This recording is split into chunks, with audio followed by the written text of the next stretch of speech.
Shalom Jemaat Gereja Keluarga Tabernakel yang dikasihi Tuhan Yesus Kristus. Puji Tuhan saudara, pagi ini kita bertemu lagi di ibadah kita. Dimanapun saudara berada, mari kita saya mengajak saudara untuk bersama-sama mempersiapkan diri kita, hati kita, untuk kita datang kepada Tuhan. Kita mau memuji menyembah Tuhan kita.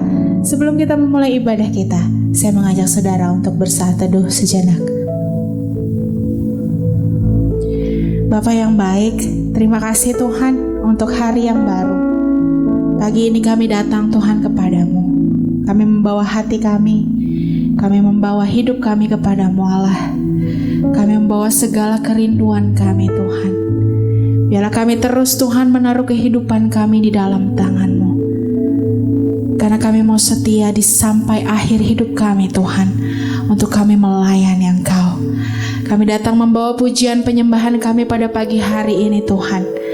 Biarlah Engkau yang mau menerima setiap pujian penyembahan kami pada pagi hari ini. Terimalah pujian penyembahan kami ini Tuhan. Terima kasih Yesus Tuhan.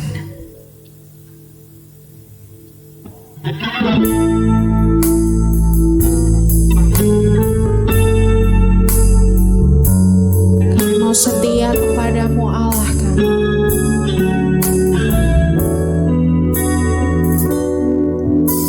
Seperti wanita mengurapimu, menangis di bawah kakimu. Demikian hidupku mau mengasihimu. Yesus, Engkau baik bagiku. Seperti wanita mengurapimu, menangis di bawah kakimu. Demikian hidupku mau mengasihimu. Yesus, Engkau baik bagiku. Sampai akhir ku menutup mata, ku tetap setia menanti janjimu. Sampai ku dapatkan mahkota kehidupanku, ku tetap setia untuk melayanimu.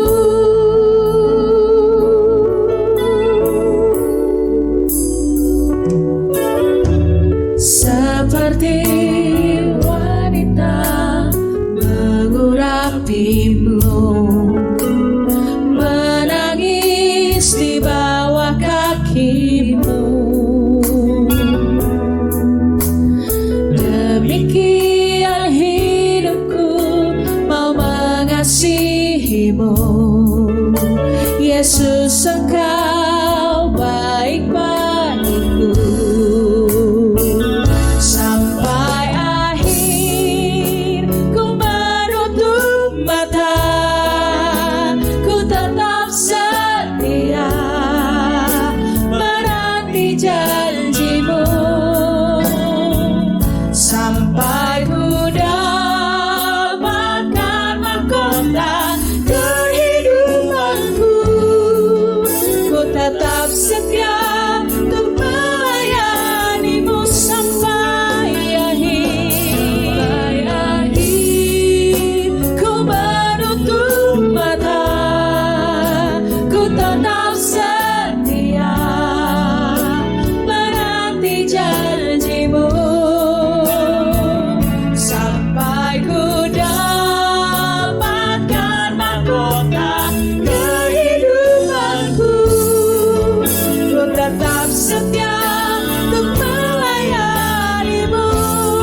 kami mau setia mengiring Engkau sampai kepada akhir kehidupan kami. Biarlah kami membawa diri kami untuk melayani Engkau Tuhan, membawa banyak jiwa datang kepadamu Tuhan Yesus. Terima kasih Tuhan. Kau tahu setiap anak-anak-Mu dimanapun mereka berada Tuhan. Kau yang mau jamah tilik hati mereka Tuhan. Kau yang mau melayakan kami Tuhan. Kau yang mau ampuni setiap dosa dan kesalahan kami. Biarlah setiap ucapan syukur yang kami naikkan melalui pujian kami ini Tuhan bisa menjadi dupa yang harum bagi kemuliaan nama-Mu. Dimanapun kami berada Tuhan, kami rindu urapan-Mu, lawatan Roh Kudus-Mu atas setiap kami Tuhan. Biarlah kami bisa terus bersekutu dengan Engkau. Biarlah setiap minggunya Tuhan, bahkan setiap harinya kami selalu diperbaharui oleh kasih-Mu. Terima kasih Tuhan. Pagi ini kami mau memulai ibadah kami. Biarlah Engkau yang beserta dengan kami, Roh Kudus arah turun atas kami Tuhan, melawat kami satu persatu. Terima kasih Tuhan, kami menyerahkan ibadah kami dari awal pertengahan hingga akhirnya ke dalam tangan-Mu. Hanya di dalam nama Tuhan Yesus Kristus kami sudah berdoa dan mengucap syukur. Haleluya. Amin. Mari saudara kita mau puji Allah kita, karena kita siap menerima berkat dari Allah. Kemanapun kita melangkah, kuasa Allah bersama dengan kita. Kami terima.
Besar dan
Puji Tuhan, Dialah yang luar biasa bagi kita, menyediakan setiap mujizatnya terjadi dalam kehidupan kita. Mari saudara kita memuji Allah kita lagi, karena hanya Yesuslah pengharapan.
Saudara, kita akan masuk ke dalam firman Tuhan pada pagi hari ini. Kita tahu Dia Allah yang mengerti setiap kondisi kehidupan kita. Kemanapun kita melangkah, Dia adalah gembala kita. Dia yang mengerti setiap kondisi kehidupan kita. Untuk itu saudara, kita mau siapkan hati kita pada pagi hari ini untuk kita menerima berkat melalui firman Tuhan. Karena Dia Allah yang selalu mengerti akan hati kita. Kita angkat pujian ini. Dia mengerti.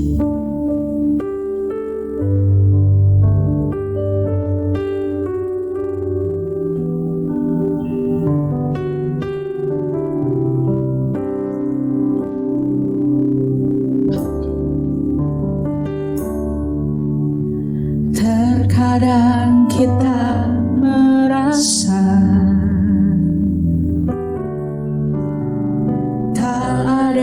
jalan terbuka, tak ada lagi waktu, terlambat sudah.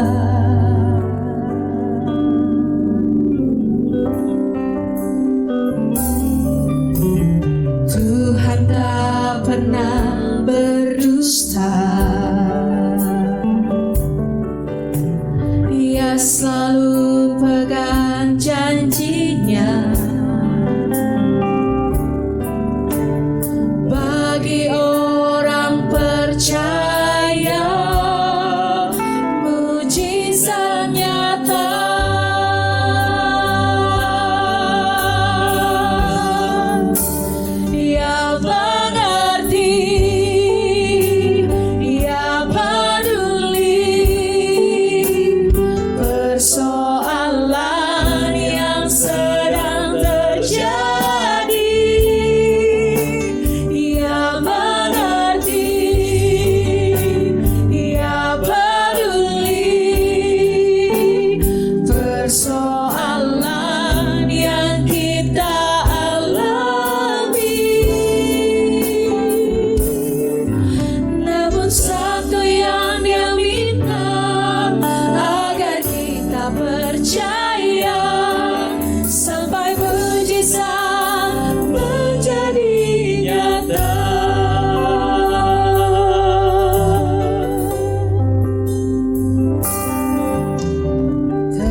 jalan terbuka. Tak ada lagi waktu, terlambat sudah.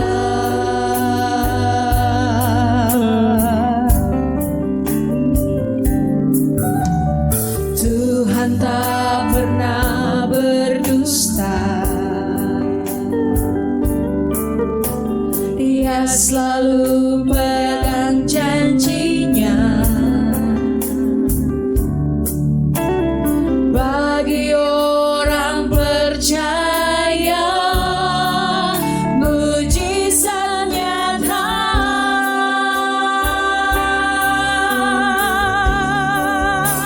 Dia mengerti, dia peduli persoalan yang sedang terjadi. Dia mengerti, dia peduli persoalan yang kita alami. Namun satu yang dia minta, agar kita percaya sampai mujizat menjadi nyata.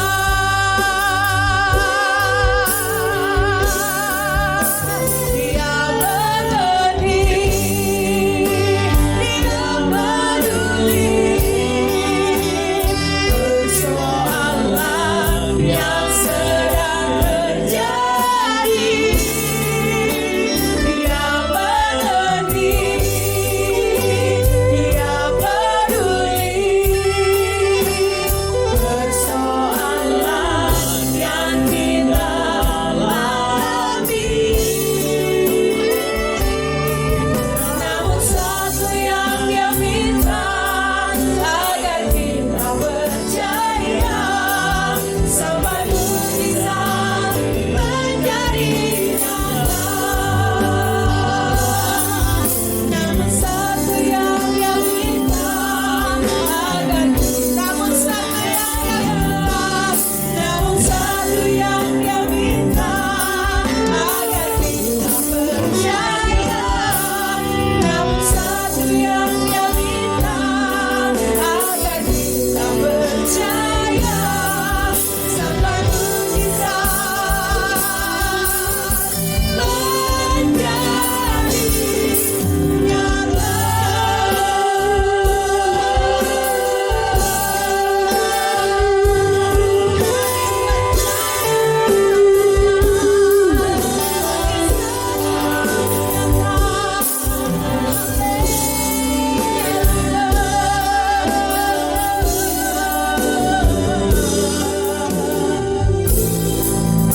Terima kasih Yesus, terima kasih Tuhanku. Kami tahu Tuhan, Kau mengerti setiap keadaan kami. Di tengah situasi yang tidak menentu ini Allah, kami hanya mau menyerahkan kehidupan kami ke dalam tangan-Mu.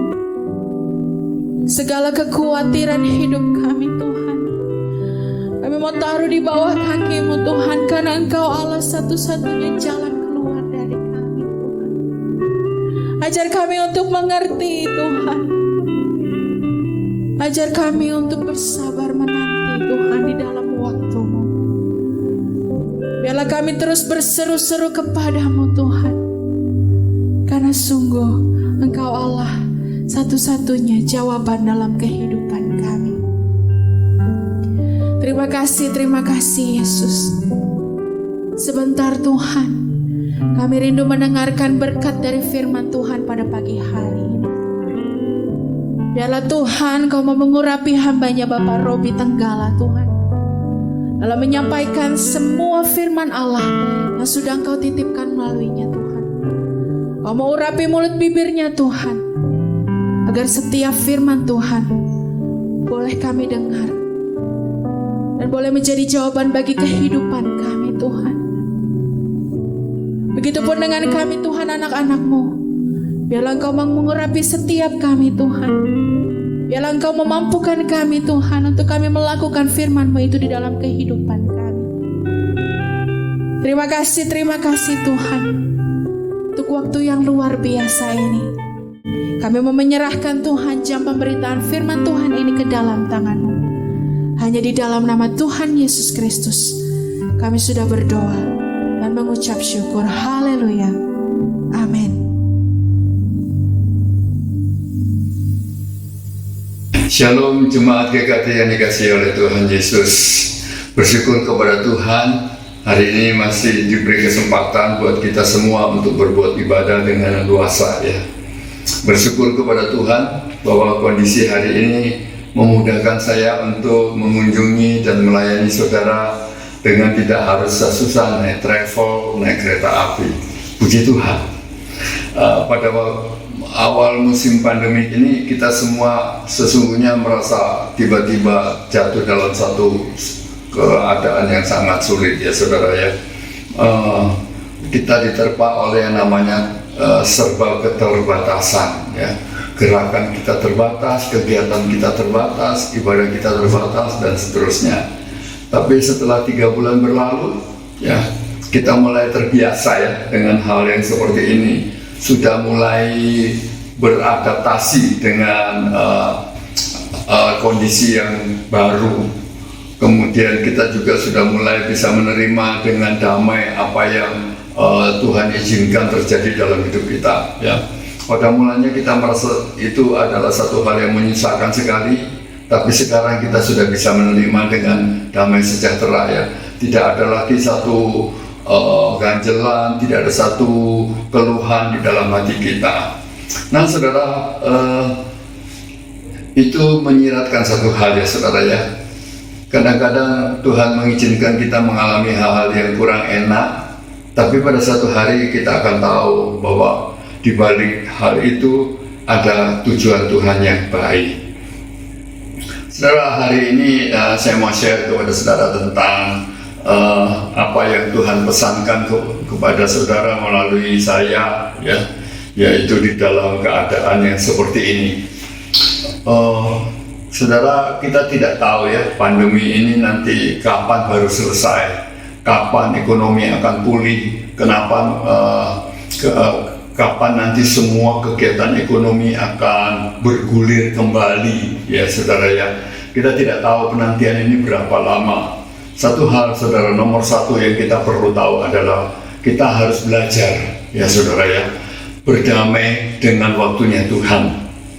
Dalam satu kisah di Perjanjian Baru di kitab Injil saudara, kita bisa baca tentang bagaimana satu keluarga Baitani ya, yaitu Lazarus, Marta dan Maria mengalami satu musibah pada suatu hari ya.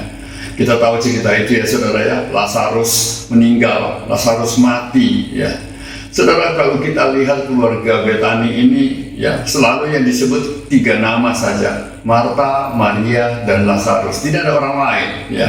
Saya berani mengambil kesimpulan bahwa Lazarus itu satu-satunya laki-laki di situ, dan berarti dia satu-satunya pencari nafkah ya, bahwa dia adalah tiang ekonomi daripada keluarga ini ya saudara ya.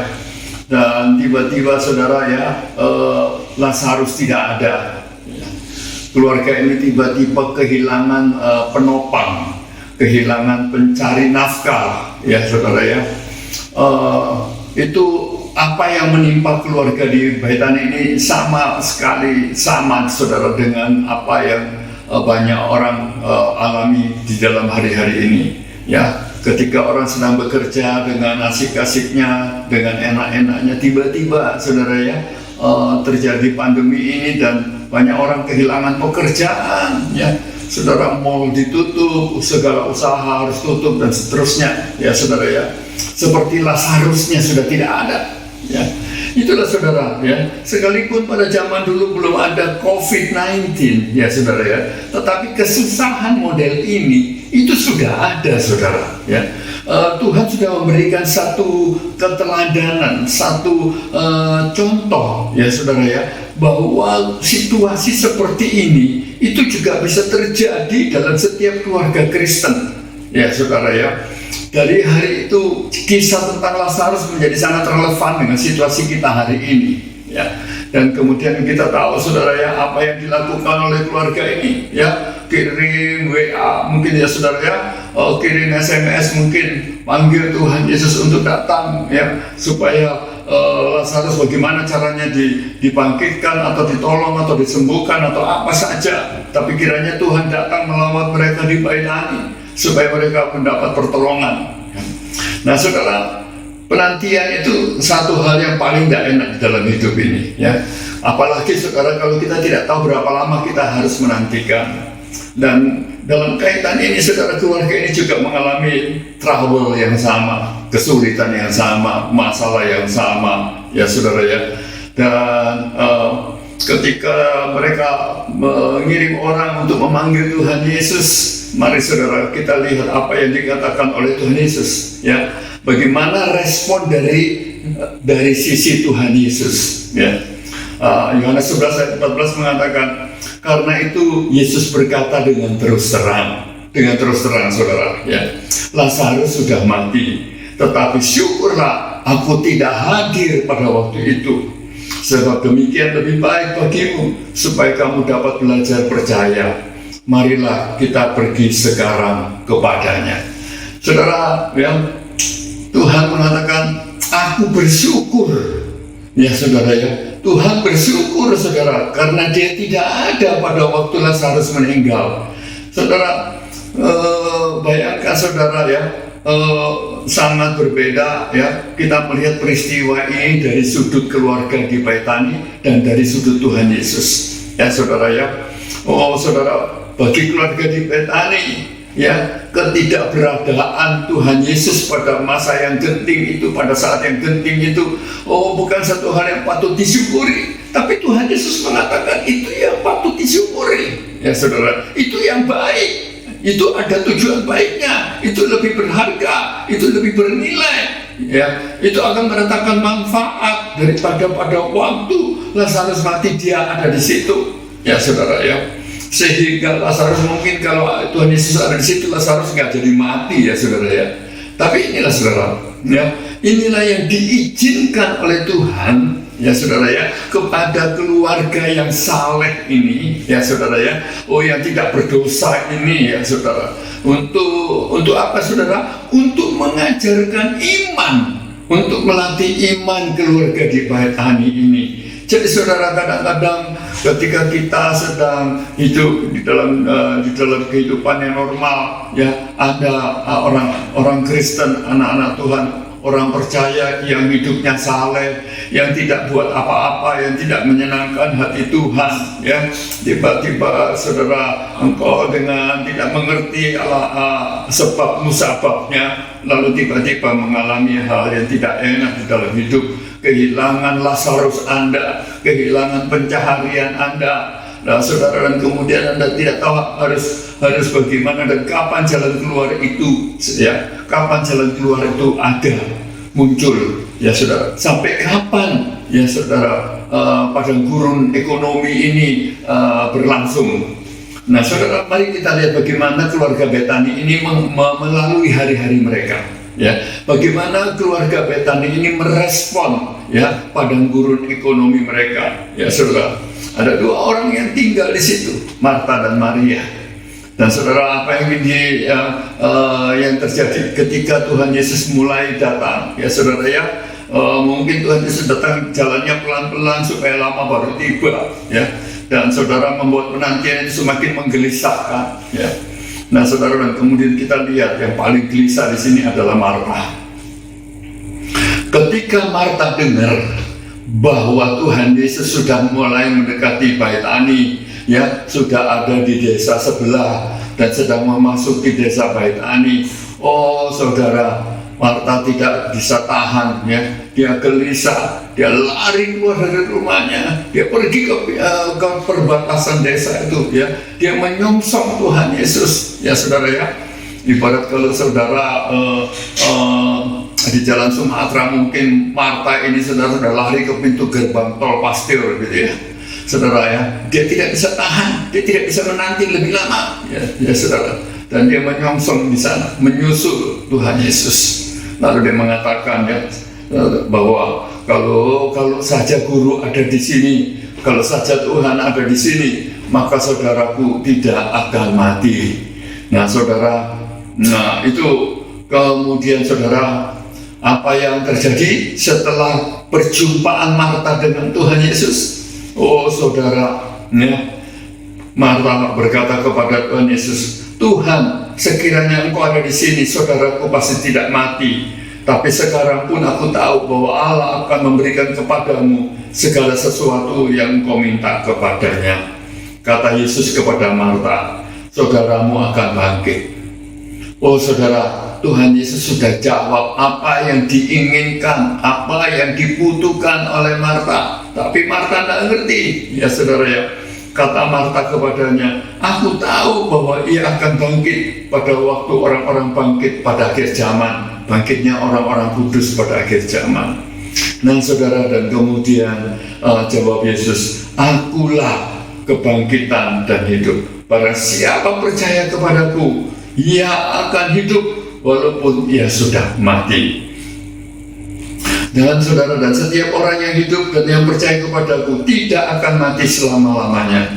Percayakah engkau akan hal ini? Jawab Marta, ya Tuhan, aku percaya bahwa Engkau lah Mesias, Anak Allah, Dia yang akan datang ke dalam dunia.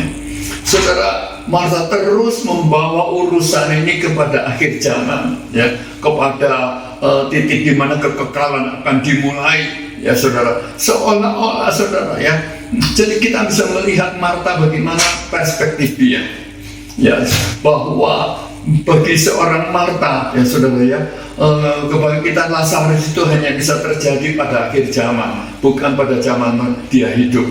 Dan saudara, itu menyiratkan bahwa iman Marta cuma sampai di situ, ya saudara. Marta tidak punya cukup iman untuk mengimani bahwa Lazarus sekalipun sudah 4 hari ya dikubur, dia masih bisa dibangkitkan kalau Tuhan Yesus datang. Saudara, dan sesudah terperangkap di dalam perdebatan yang simpang siur tadi, ya, Marta tidak memahami apa yang dimaksudkan oleh Tuhan Yesus, ya, saudara, bahwa Tuhan Yesus bermaksud membangkitkan Lazarus pada saat itu, bukan akhir zaman nanti. Itu nanti satu urusan lain. Tapi hidup keluarga Betani ini dalam lawatan Tuhan dan akan dalam penyelesaian Tuhan. Nah saudara, Marta tidak mengimani, ya. Yang Marta tangkap ketika Tuhan bilang saudaramu tidak mati, dia akan bangkit, ya, dia menunjuk kepada akhir zaman. Marta berpikir tentang akhir zaman. Marta tidak berpikir bahwa itu bisa terjadi dalam hidupnya saat itu. Saudara, dan kemudian karena pembicaraan jadi simpang siur, ya saudara ya, maka Marta tahu ya bahwa ini sudah susah diteruskan pembicaraan ini. Dia meninggalkan Tuhan Yesus, balik ke rumah, ya, lalu menemui Maria. Di mana Maria, saudara? Maria tetap tinggal di dalam rumah. Maria tidak tergesa-gesa. Maria tidak terburu-buru. Maria tetap dalam ketenangan, ya, menantikan dengan penuh ketenangan. Dia tahu, ya, bahwa segala sesuatu itu ada di dalam kendali Tuhan. Dia tahu, ya, bahwa apapun yang Tuhan izinkan terjadi dalam hidupnya itu pasti ada tujuan yang baik di dalamnya. Saudara, jadi dia dalam hal ini dia tetap tenang. Beda dengan Marta, saudara, ya. Saudara, tapi kita melihat, ya, ketergesa-gesaan Marta, ya, keterburu-buruan Marta, ya saudara, kegelisahan Marta tidak mempercepat pertolongan Tuhan. Tidak ada manfaatnya untuk bisa mempercepat pertolongan Tuhan. Dan akhirnya saudara, dia putus asa, dia memanggil Maria, dia bohongi Maria, saudara. Dia bilang, guru mencari engkau. Dan saudara, Maria bangkit dan dia pergi ke tempat di mana Tuhan Yesus masih ada di sana. Dan ketika dia bertemu dengan Tuhan Yesus, saudara, apa yang dia lakukan? Dia tersungkur, ya saudara ya. Dia tersungkur dan kemudian dia mengatakan perkataan yang sama yang diucapkan oleh Marta, word by word, kata demi kata. Tuhan, sekiranya Engkau ada di sini, saudaraku pasti tidak mati.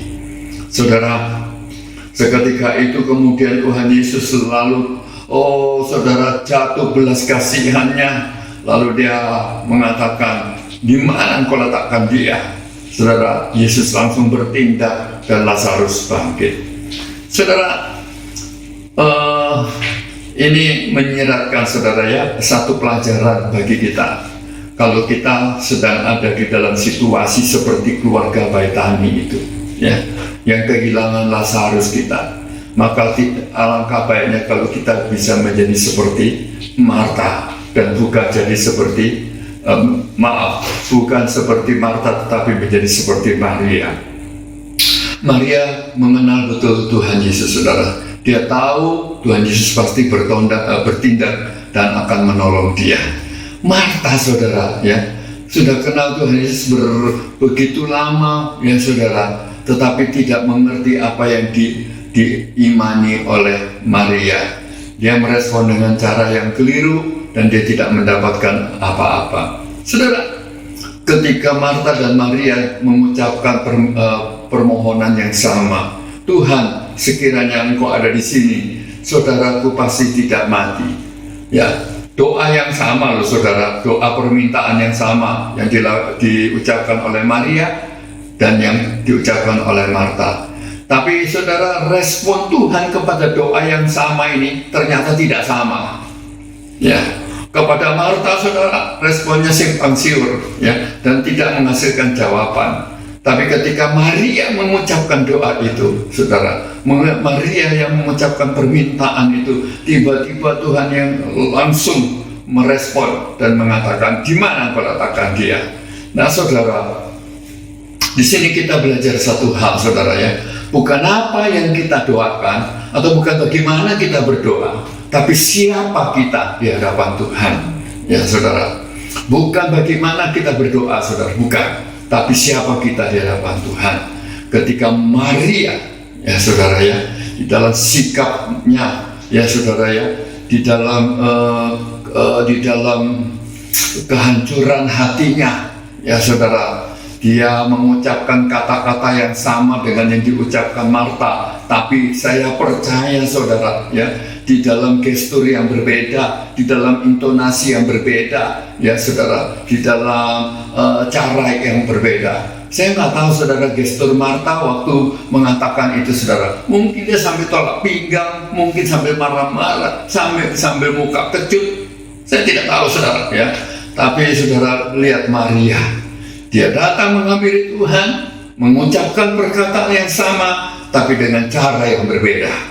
Saudara, kenapa bisa terjadi perbedaan cara?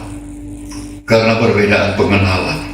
Kalau saudara ketemu dengan orang baik, saudara tahu orang itu baik, ya saudara, ya, saudara akan menemui dia dan berkata-kata kepada dia dengan cara yang sangat baik. Sebab saudara tahu dia orang baik. Tapi kalau saudara tidak tahu itu orang baik atau tidak baik, saudara akan pasti punya sikap yang berbeda.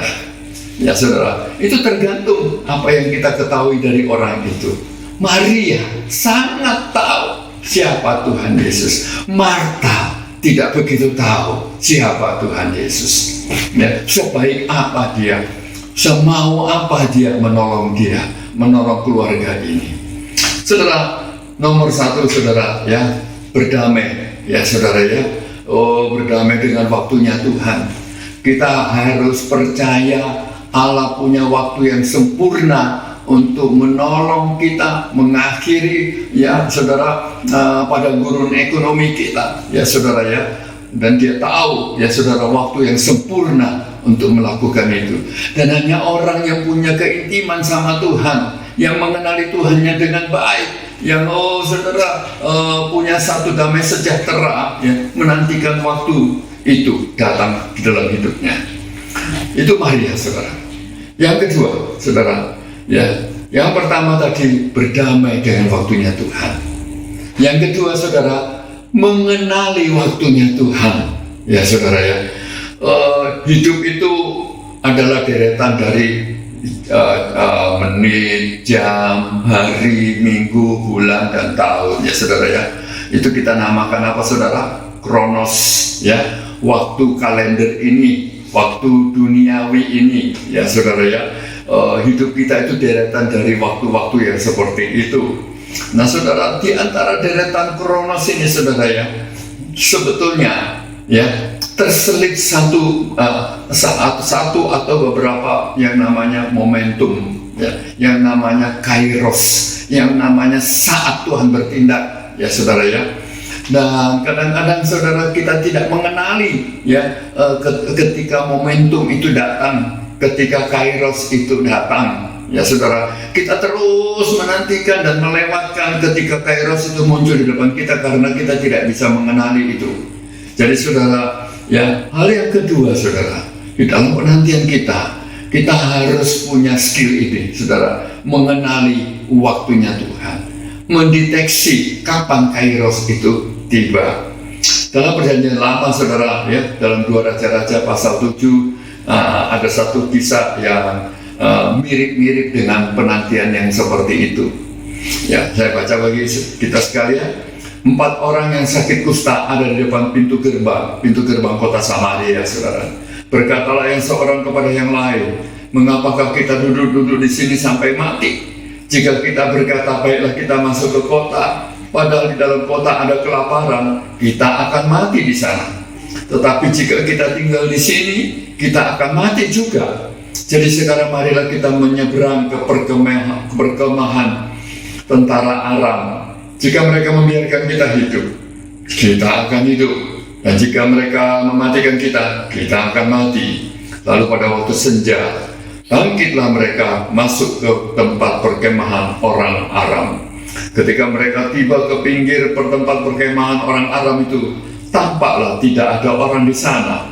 Sebab Tuhan telah membuat tentara Aram itu mendengar bunyi kereta, bunyi kuda, bunyi tentara yang besar. Sehingga berkatalah yang seorang kepada yang lain, sesungguhnya Raja Israel telah mengupah raja-raja orang Het dan raja-raja orang Misraim melawan kita, supaya mereka menyerang kita.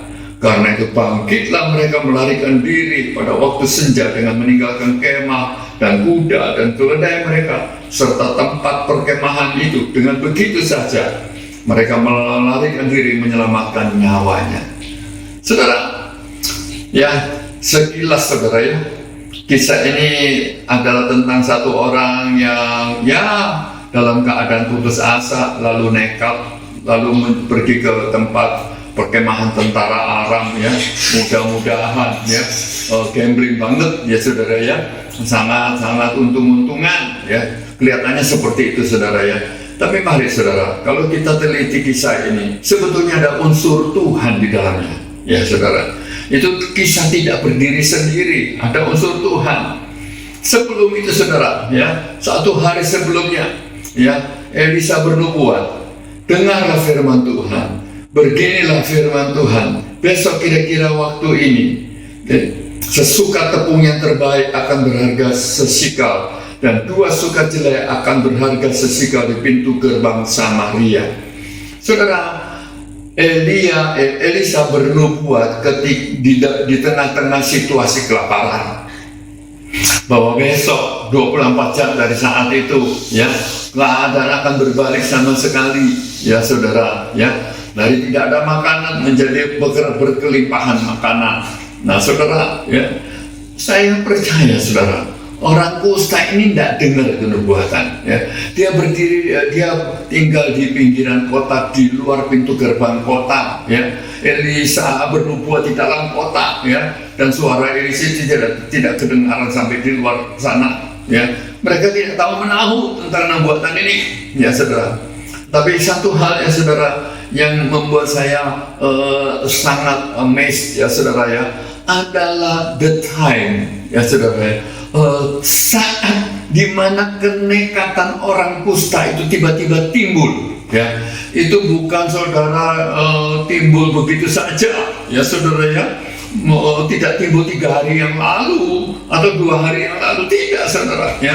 Malam itu, senja itu, ya saudara ya, tiba-tiba dorongan hati yang besar sekali dan mereka bertindak pada waktu itu. Dan saudara ya, momen di mana mereka bertindak adalah momen ketika Allah membongkar, memporak-porandakan tentara Aram sehingga mereka terbirit-birit lari, saudara. Jadi the same moment, saudara ya, titik di mana dorongan itu begitu menguat di dalam hati orang-orang kusta ini, dan saudara, adalah titik di mana Tuhan bertindak di tengah-tengah perkemahan tentara Aram ini. So saudara ya, apa artinya ini saudara? Artinya saudara, orang kusta ini bertindak di waktunya Tuhan, di dalam kairosnya Tuhan ya, bukan waktu yang sembarangan, tapi di waktu yang pas, saudara ya, satu waktu yang akurat, sehingga ketika dia sampai di sana ya, bukan dari siangnya saudara mereka melarikan diri, tapi di senja itu ya saudara, mungkin baru 15 menit yang lalu mereka lari terbirit-birit, lalu orang-orang kusta ini tiba, saudara ya. Jadi saudara, saya mau bilang kepada saudara ya, memang kita harus menantikan seperti Maria. Memang kita harus tenang, saudara ya. Memang kita harus beriman. Tapi saudara, itu tidak berarti bahwa kita akan menantikan seperti Marta, nanti akhir zaman baru Tuhan menolong kita. Bukan. Di tengah-tengah penantian kita, di tengah hari, minggu, jam, bulan, dan tahun, saudara ya, di tengah-tengah kronos itu, ya saudara, kita harus bisa menemukan, ya, kita harus bisa mendeteksi, ya, kapan itu kairos tiba, kapan Tuhan memberikan satu solusi, kapan Tuhan akan memberikan satu jalan keluar, ya saudara. Saudara, di dalam kasus orang kusta ini, kelihatannya jalan keluar ini tidak masuk akal, ya, pergi ke perkemahan tentara musuh yang begitu kuat, ya saudara. Sementara orang-orang ini, ya, kalau boleh saya katakan saudara, double handicap. Pertama, dia orang Samaria, kedua Samaria yang kusta pula, ya saudara ya. Saudara, mau pergi ke tempat tentara Aram, ya saudara ya. Orang Samaria sehat aja tidak berani ke sana, apalagi orang Samaria kusta, saudara ya. Mungkin akan diusir seperti anjing, ya. Kelihatannya sebagai satu hal yang tidak masuk akal. Tapi saudara ya, dorongan itu begitu kuat, timbul satu keberanian, satu kemantapan hati, ya saudara. Dan saya percaya saudara, Allah menaruh itu di dalam hati orang kusta itu, ya, tepat pada waktunya di mana Allah sedang mengacau balokkan perkemahan tentara Aram. Di sini saudara, kita berhadapan dengan apa yang disebut mengenali waktunya Tuhan. Saudara, kalau kita menjadi seorang Marta, maka bagi kita tidak ada yang namanya kairos ini. Ya, Marta tidak percaya Lazarus bisa sembuh. Marta hanya bilang nanti akhir zaman baru Lazarus bangkit. Tapi saudara, ya, mari kita jadi seorang Maria, ya saudara, punya satu keintiman dengan Tuhan, ya. Keintiman itu mendatangkan kepekaan, ya saudara, dan kepekaan itu berguna untuk mendeteksi kapan kairos itu tiba, kapan Tuhan kita datang melawat kita, kapan Tuhan kita bertindak bagi kita, ya saudara ya. Dan itu akan menguat di dalam hati kita untuk kita bertindak, menangkap setiap hal yang mungkin akan jadi solusi, ya, mungkin jadi jalan keluar, mungkin mengakhiri kesulitan di dalam pemenuhan kebutuhan keluarga kita. Saudara, ini yang harus kita lakukan. Kalau tidak saudara, kalau kita tidak hidup di dalam keintiman dengan Tuhan, maka ketika kairos itu datang, kita tidak mengenali, kita tidak merasakan, ya saudara ya, hati yang tidak biasa menangkap dorongan Tuhan, ya saudara, akan melihat kairos itu lewat begitu saja, ya. Lalu kita berkata, oh Tuhan tidak akan menolong kita sekarang, nanti ya, nanti akhir zaman baru semua ini akan dipulihkan. Ya saudara, saya mau ajak saudara ya untuk meyakini, mengimani bahwa Kairos itu bukan nanti akhir zaman, tapi sekarang. Setiap saat Kairos itu bisa datang dalam hidup kita, asalkan saudara ya kita menjaga ya kedekatan kita kepada Tuhan ya saudara, sehingga kita bisa mendeteksi manakala Tuhan tiba-tiba mau menggoyangkan hati kita ya saudara ya, untuk menangkap satu peluang ya, dan kemudian kita bertindak, lalu kita akan melihat ya di dalam tindakan itu pertolongan Tuhan ada tersedia bagi kita. Saudara, saya percaya ya kita semua bukan keluarga-keluarga yang sedang dikutuk oleh Tuhan ya, hanya sedang dididik, hanya sedang dilatih ya saudara ya, untuk belajar bersabar ya, tetap mengimani Tuhan ya. Allah sedang menguji iman kita saudara ya, dan Dia akan mendapati kita seperti Maria yang sangat yakin bahwa Allah pasti akan menolong kita. Dan di dalam keintiman kita dengan Tuhan, kita akan melihat ya manakala Kairos itu datang, dan kita akan bertindak, dan Tuhan akan menyertai kita, dan kita akan keluar dari kesulitan kita tepat pada waktu yang ditetapkan oleh Tuhan. Saudara, mari kita berdoa ya. Saya ingin mengajak saudara berdoa ya. Kalau saudara sedang mengalami seperti keluarga Baitani ini ya, saudara, engkau perlu punya kekuatan hati untuk menjadi seorang Maria dan punya kepekaan menangkap Kairos Tuhan seperti 4 orang kusta ini ya. Dan biarlah 2 kisah dalam Alkitab ini saudara menjadi kisah kita di dalam hari-hari ini. Tuhan Yesus memberkati. Mari saudara, angkat kedua tangan saudara dan kita berdoa. Bapa dalam surga, hamba berdoa Tuhan buat tangan-tangan yang terangkat. Tuhan, hamba sudah menyampaikan pesan-Mu Tuhan. Engkau sedang menantang mereka untuk mempercayai diri-Mu Tuhan, untuk mempercayai kebaikan hati-Mu, keinginan-Mu dan kemauan-Mu Tuhan untuk menolong mereka Tuhan. Hamba berdoa Tuhan, hari ini Tuhan ketika tangan-tangan terangkat, maka itu adalah jawaban atas tantangan Tuhan. Kami mau percaya kepada Tuhan. Kami tahu itu akan terjadi.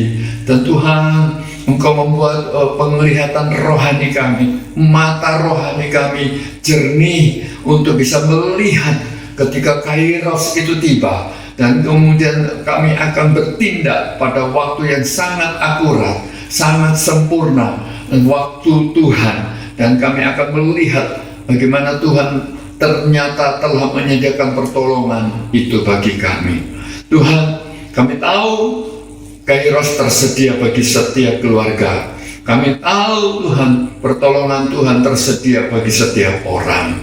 Terima kasih Tuhan. Kami percaya apa yang kami nyatakan kepada Tuhan, apa yang Tuhan katakan kepada kami, itu akan terjadi dalam hidup kami dalam waktu yang tidak lama lagi. Terima kasih Tuhan. Dalam nama Yesus kami berdoa dan mengucap syukur. Sama-sama katakan amin. Mari saudara kita satukan hati. Kita percaya bahwa waktu Tuhan itu yang terbaik. Katakan kepada Dia, waktu temu Tuhan adalah waktu yang terbaik.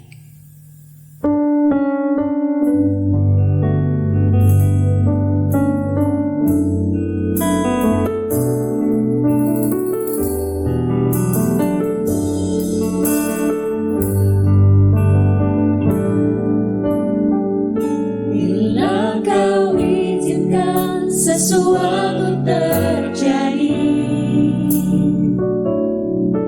ku percaya semua untuk kebaikanku. Bila nanti lelah tiba waktumu, ku percaya kuasa-Mu memulihkan hidupku. Waktu Tuhan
Kami tahu Tuhan, kami harus melewati segala sesuatu. Tetapi bersama dengan Engkau, kami tahu Engkau akan memberikan yang terbaik buat kami. Terima kasih untuk firman-Mu. Berkati Bapak Pendeta Robi Tenggala yang sudah memberitakan firman-Mu. Roh Kudus ajar kami, untuk kami mampu mengerti akan waktu-Mu. Untuk kami mampu bersabar menunggu waktu-Mu terjadi atas kehidupan kami. Karena kami percaya waktu-Mu adalah yang terbaik dan Engkau akan memberikan yang terbaik buat kami. Bapa, Engkau memberkati anak-anak-Mu yang sudah melayani-Mu pada pagi hari ini. Engkau juga Tuhan memberkati setiap jemaat-Mu. Engkau memberkati pemerintah negara kami Tuhan. Izinkan pemerintah negara kami boleh Kau pimpin, sehingga kami boleh beribadah terus kepadamu dengan sukacita dan kebebasan beribadah. Terima kasih Tuhan Yesus, kami akan menerima berkat yang daripadamu. Mari saudara kita angkat tangan kita dan menerima berkat dari Tuhan. Kiranya Bapa di surga, dalam Tuhan Yesus dan persekutuan Roh Kudus, memberkati dan memperlengkapi kita semua dengan segala yang baik untuk melakukan kehendak-Nya dan mengerjakan di dalam kita apa yang berkenan kepadanya oleh Yesus Kristus. Bagi Dialah kemuliaan sampai selama-lamanya. Amin.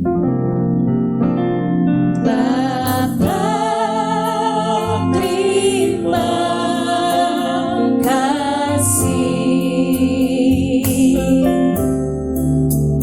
Bapa, terima kasih. Bapa di dalam surga, kami berterima kasih.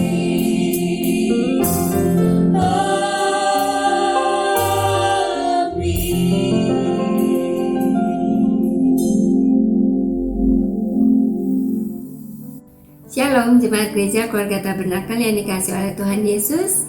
Saatnya kita menyimak kegiatan gereja kita untuk seminggu ke depan. Kita mulai pada hari Selasa, tanggal 25 Agustus 2020. Kita akan mendapatkan renungan doa puasa yang disampaikan oleh Bapak Pendeta Stefan Pele. Kemudian pada hari Kamis, tanggal 27 Agustus 2020, kita akan mendapatkan pesan singkat dari Ibu Pendeta Lana Harumia. Kemudian minggu depan kita akan mengadakan ibadah online kembali tanggal 30 Agustus 2020, dan kita akan diberkati melalui firman Tuhan yang disampaikan oleh Ibu Pendeta Lana Harumia. Dan untuk anak-anak kata, kalian akan mendapatkan cerita dari Kak Maria. Kita sama-sama mengucapkan selamat ulang tahun kepada Saudara Rafael yang berulang tahun tanggal 18 Agustus 2020. Selamat ulang tahun Rafael. Dan saya mau mengingatkan saudara untuk like dan subscribe siaran YouTube kita. Terima kasih, Tuhan Yesus memberkati kita semua.